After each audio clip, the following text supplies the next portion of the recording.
So these are just some of the questions you refused to answer, or have answered with personal attacks on members of this committee. You were asked whether you consulted with career ethics lawyers, as you promised you would do during your nomination hearing, when you approved the president receiving a $400 million gift from the Qataris. You refused to answer that question. You were asked who or what role you may have played, or who played the role in asking that Trump's name be flagged in any of the Epstein documents gathered by the FBI. You refused to answer that question. You were asked whether Holman kept the $50,000 bribe money. You refused to answer that question. You were asked whether Holman paid taxes on the $50,000 bribe money. You refused to answer that question.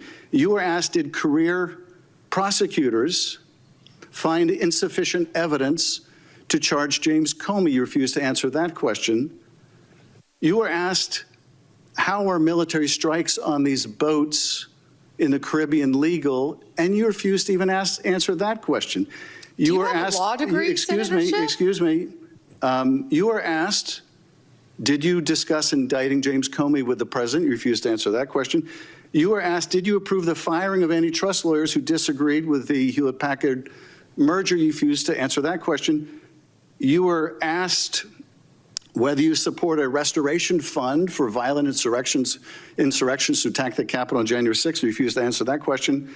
You were asked whether you were firing career professionals, career prosecutors, just because they worked on January 6th investigations. You refused to answer that question.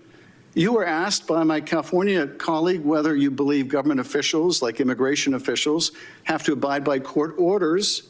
You wouldn't even answer that question.